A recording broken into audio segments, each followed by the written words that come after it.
Hey everyone, and welcome back to the channel. Today, we're taking a trip back in time to Paris to uncover the incredible story behind one of the world's most iconic structures, the Eiffel Tower. You see it on postcards, in movies, everywhere. But do you know how it almost wasn't built? Let's dive in. Our story begins in the late 19th century.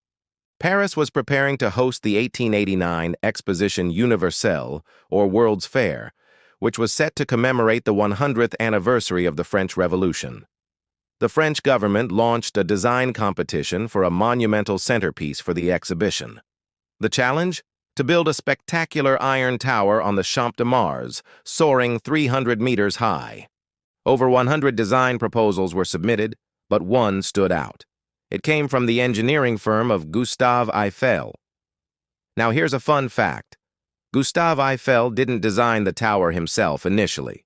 The concept actually came from two of his senior engineers, Maurice Koechlin and Émile Nouguier, along with the company's head of architecture, Stephen Sauvestre. Eiffel, however, was a savvy businessman and engineer.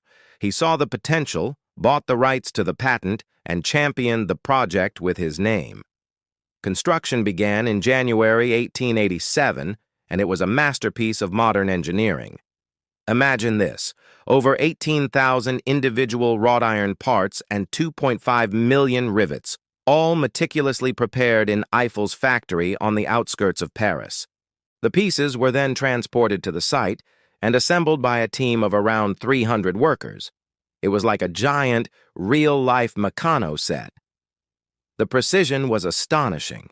Thanks to Eiffel's innovative methods, like using hydraulic jacks to perfectly align the legs, the whole structure came together in just 2 years, 2 months, and 5 days.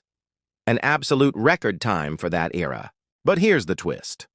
While we see it as a symbol of romance and beauty today, back then, many Parisians hated it. A group of 300 prominent artists and intellectuals, including famous figures like the writer Guy de Maupassant, signed a petition called the Committee of 300.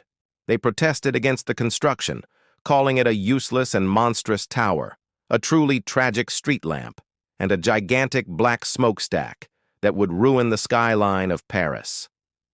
They believed this iron behemoth would overshadow beautiful landmarks like Notre Dame and the Arc de Triomphe. Despite the fierce opposition, the tower was completed on March 31, 1889, and it served as the grand entrance to the World's Fair. It was an instant hit with the public.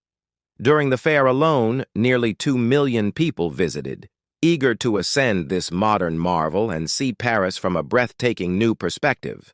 It was the tallest man-made structure in the world at the time, a title it held for 41 years until the Chrysler Building was completed in New York. Originally, the Eiffel Tower was only meant to be temporary. The plan was to dismantle it after 20 years. Can you even imagine Paris without it? So, what saved it? Science. Gustave Eiffel was clever. He encouraged the tower to be used for scientific experiments.